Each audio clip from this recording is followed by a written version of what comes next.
500 ರೂಪಾಯಿ note ban ಆಗುತ್ತಾ? 2000 ರು ನೋಟ್ ನಂತರ 500 ನೋಟು ಸರಿದಿನ. ಈಗ ಎಲ್ಲೆಲ್ಲೋ 500 ರೂಪಾಯಿ ನೋಟು ಬ್ಯಾನ್ ನದ್ದೇ ಸದ್ದು. 500 ರೂಪಾಯಿ ನೋಟ್ ಬ್ಯಾನ್ ಆಗುತ್ತಾ? 2000 ರು ನೋಟ್ ನಂತರ 500 ರು ನೋಟು ಸರದಿನ. ಈಗ ಎಲ್ಲೆಲ್ಲೂ 500 ರೂಪಾಯಿ ನೋಟು ಬ್ಯಾನ್ ಅದ್ದೇ ಸದ್ದು. ಹಾಗಾದ್ರೆ ಚರ್ಚೆ ನಿಜಾನ? ಬ್ಯಾಂಕ್, ಅಂಗಡಿ, ವ್ಯಾಪಾರ ಸ್ಥಳ ಎಲ್ಲೆಲ್ಲೂ 500 ರೂಪಾಯಿಯ ನೋಟ್ ಬ್ಯಾನ್ ಪ್ರತ್ಯಕ್ಷ. ಇದಕ್ಕೆ ಇಂಬು ಕೊಡುವಂತೆ ಬ್ಯಾಂಕ್ಗಳಲ್ಲಿ 500 ರು ನೋಟ್ ಅಭಾವ ಸೃಷ್ಟಿಯಾಗಿದೆ. 100, 200 ರೂಪಾಯಿ ನೋಟುಗಳೇ ಹೆಚ್ಚಾಗಿ ಬ್ಯಾಂಕುಗಳಲ್ಲಿ ಲಭ್ಯ ಆಗ್ತಾ ಇದೆ. ಅತಿ ಹೆಚ್ಚಾಗಿ 50 ರೂಪಾಯಿ ಮತ್ತು 20 ರೂಪಾಯಿ ನೋಟುಗಳು ಕೂಡ ಬಳಕೆಯಲ್ಲಿ. 500 ರೂಪಾಯಿ ನೋಟ್ ಬ್ಯಾನ್ ಆಗುತ್ತಾ?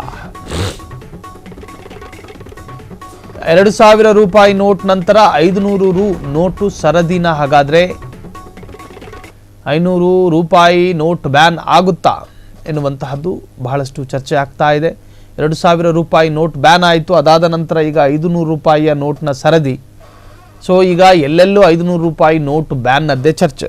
ಒಂದು ಸಮಯ ಇತ್ತು, ಒಂದು 5-8 ತಿಂಗಳ ಹಿಂದೆ ಯಾವ ATMಗಳಲ್ಲೂ ಕೂಡ ನಿಮಗೆ 100, 200 ನೋಟೇ ಸಿಗ್ತಾ ಇರಲಿಲ್ಲ, ಬರೀ 500 ರೂಪಾಯಿ. ಯಾವುದೇ ATMಗೆ ಹೋದರೂ ಕೂಡ. ಅದಕ್ಕೆ ಕಾರಣ ಏನು ಅಂತ ಹೇಳಿದ್ರೆ ಅಷ್ಟು ಚಲಾವಣೆಯಲ್ಲಿತ್ತು 500 ರೂಪಾಯಿಯ ನೋಟು. ಆದರೆ ಇತ್ತೀಚಿನ ದಿನಗಳಲ್ಲಿ 100, 200 ಮಾತ್ರ ATMನಲ್ಲಿ ಸಿಗ್ತಾ ಇದೆ, 500 ಕಾಣ್ತಾ ಇಲ್ಲ. ಕಾರಣ ಒಂದು ರೂಮರ್ಸು ಮನುಷ್ಯನ ಮನಸ್ಸಿನಲ್ಲಿ ಹರಿದಾಡೋದಕ್ಕೆ ಶುರುವಾದಾಗ ಆ ನೋಟಿನ ಚಾಲ್ತಿ ಕೂಡ ಆಕ್ಟಿವ್ ಆಗಿರೋದಿಲ್ಲ ಅನ್ನೋದಕ್ಕೆ ಇದೊಂದು ಸಾಕ್ಷಿ. ಸುಮ್ಮನೆ ಎಲ್ಲೋ ಒಂದು ಕಡೆ ಯಾರೋ ಒಬ್ರು ಕೂತ್ಕೊಂಡು 500 ರೂಪಾಯಿ ನೋಟ್ ಬ್ಯಾನ್ ಆಗುತ್ತೆ ಅಂತ ಹೇಳಿದಾಗ ಒಂದು ಕಿವಿಯಿಂದ 100 ಕಿವಿಗೆ ಪಾಸಾಗಿ, ಆ 100 ಲಕ್ಷಾಂತರ ಕಿವಿಗೆ ಪಾಸಾಗಿ ಚಲಾವಣೆಯಲ್ಲಿದ್ದಂತಹ ನೋಟುಗಳನ್ನು ಕೂಡ ಅಘೋಷಿತ ಬ್ಯಾನ್ ಮಾಡಿಬಿಡುತ್ತೆ ಈ ತರಹದೊಂದು ಊಹಾಪೋಹ ಮೆಸೇಜ್ಗಳು. ಸೊ ಅತಿ ಹೆಚ್ಚಾಗಿ 550 ರೂಪಾಯಿ ಮತ್ತು 20 ರೂಪಾಯಿಯ ನೋಟು ಬಳಕೆಯಲ್ಲಿದೆ. ಸೊ ಹಾಗಾದರೆ ಏನಾಗುತ್ತೆ ಎನ್ನುವಂತಹದ್ದೇ ಜನರಲ್ಲಿರ್ತಕ್ಕಂಥ ಅತ್ಯಂತ ಗೊಂದಲವಾದ ವಿಚಾರ.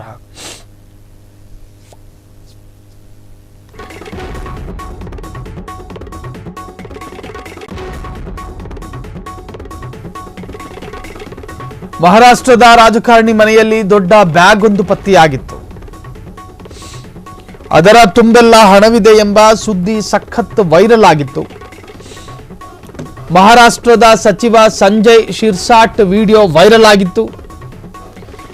ದೃಶ್ಯದಲ್ಲಿ ಕಂಡುಬರುವ ಬ್ಯಾಗ್ ಅಲ್ಲಿ 500 ನೋಟಿನ ಕಂತೆಗಳಿವೆ ಎಂಬ ಆರೋಪವೂ ಕೂಡ ಕೇಳಿ ಬಂದಿತ್ತು. ಸೋಷಿಯಲ್ ಮೀಡಿಯಾದಲ್ಲಿ ಸಂಚಲನ ಮೂಡಿಸಿದ್ದ ವಿಡಿಯೋ. ಆದರೆ ಅದು ಹಣದ ಚೀಲವಲ್ಲ, ಬಟ್ಟೆ ಬ್ಯಾಗ್ ಎಂದ ಸಚಿವ ಸಂಜಯ್. ಮಹಾರಾಷ್ಟ್ರದ ಸಚಿವನೊಬ್ಬನ ಮನೆಯಲ್ಲಿ ಒಂದು ಬ್ಯಾಗ್ ಪತ್ತೆಯಾಗಿತ್ತು. ಆದರೆ ಸೋಷಿಯಲ್ ಮೀಡಿಯಾದಲ್ಲಿ ಬಹಳಷ್ಟು ವೈರಲ್ ಆಗಿದ್ದಂತಹ ಬ್ಯಾಗ್ ಅದು. ಆದರೆ ಇತ್ತೀಚೆಗಿನ ಅವರ ಸ್ಪಷ್ಟೀಕರಣದಲ್ಲಿ ಅದು ಬ್ಯಾಗು, ಆ ಬ್ಯಾಗ್ ಒಳಗೆ ದುಡ್ಡಿರಲಿಲ್ಲ, ಅದು ಬಟ್ಟೆಯ ಚೀಲ ಅಂಥೇಳಿ ಕ್ಲಾರಿಟಿಯನ್ನು ಕೊಟ್ಟಿದ್ದಾರೆ. ಮಹಾರಾಷ್ಟ್ರದ ಸಚಿವ ಒಂದು ಫೋಟೋ ವೈರಲ್ ಆಗಿತ್ತು. ದೃಶ್ಯದಲ್ಲಿ ಕಂಡುಬರುವ ಬ್ಯಾಗಲ್ಲಿ 500 ನೋಟಿನ ಕಂತೆಗಳಿವೆ ಎನ್ನುವಂಥ ಆರೋಪವೂ ಕೂಡ ಆತನ ಮೇಲಿತ್ತು. ಸೊ ಈಗ ಅದಕ್ಕೊಂದು ಕ್ಲಾರಿಟಿ ಸಿಕ್ಕಿದೆ. ಅದರಲ್ಲಿ ದುಡ್ಡಿಲ್ಲ ಎನ್ನುವಂಥ ಒಂದು ಕ್ಲಾರಿಟಿ ಸಿಕ್ಕಿರ್ತಕ್ಕಂತಹದ್ದು. ಆ ಒಂದು ವಿಚಾರಕ್ಕೆ ಸಂಬಂಧಪಟ್ಟ ಹಾಗೆ ಮಹಾರಾಷ್ಟ್ರದ ರಾಜಕಾರಣಿಯ ಮೇಲೆ ಸಾಕಷ್ಟು ಆರೋಪಗಳು ಕೇಳಿಬಂದಿತ್ತು. ಆದರೆ ಅದಕ್ಕೊಂದೀಗ ಕ್ಲಾರಿಟಿ ಸಿಕ್ಕಿದೆ.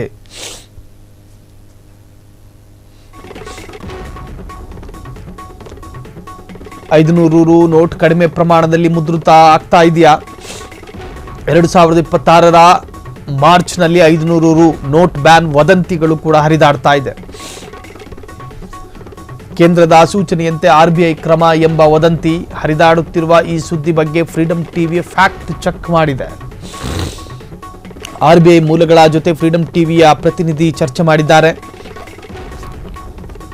RBI ಮೂಲಗಳ ಪ್ರಕಾರ 500 ನೋಟ್ ಬ್ಯಾನ್ ಆಗೋದಿಲ್ಲ. ಹಾಗಾಗಿ ಯಾರಿಗೂ ಆತಂಕ ಬೇಡ, ಅನುಮಾನವೂ ಬೇಡ. 500 ನೋಟ್ ಕಡಿಮೆ ಪ್ರಮಾಣದಲ್ಲಿ ಮುದ್ರಿತ ಆಗ್ತಾ ಇದೆಯಾ? ಸೊ ಈ ಬಗ್ಗೆ ಫ್ರೀಡಂ ಟಿವಿ ಒಂದು ಕ್ಲಾರಿಟಿ ನನ್ನ ಪಡೆದುಕೊಂಡಿತ್ತು.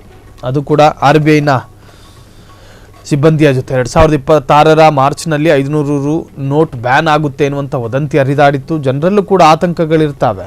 ಕಷ್ಟಪಟ್ಟು ದುಡ್ಡು ಸಂಗ್ರಹ ಮಾಡಿದ್ದೀವಿ, ಈ ಹಿಂದೆ ನೋಟ್ ಬ್ಯಾನ್ ಆದಾಗ ಏನೇನು ಹಿಂಸೆಗಳಿತ್ತು ಅದೇ ತರಹದ ಹಿಂಸೆಗಳನ್ನು ಅನುಭವಿಸಬೇಕಾದೀತು ಅಂಥೇಳಿ ಸಾಕಷ್ಟು ಗೊಂದಲಗಳಿರುತ್ತೆ. ಆ ಗೊಂದಲಕ್ಕೆ ತೆರೆ ಎಳೆಯೋದಕ್ಕೆ ಫ್ರೀಡಮ್ ಟಿವಿ ಒಂದು ಫ್ಯಾಕ್ಟ್ ಚೆಕ್ ಮಾಡುತ್ತೆ. ಅದರಲ್ಲಿ ವೆರಿ ಕ್ಲಿಯರ್ ಆ ತರಹದ್ದು ಬ್ಯಾನಿನ ಬಗ್ಗೆ ಈವರೆಗೂ ಅಧಿಕೃತವಾದಂಥ ನಿರ್ಧಾರಗಳು ಆಗಿಲ್ಲ ಎನ್ನುವಂತಹದ್ದು.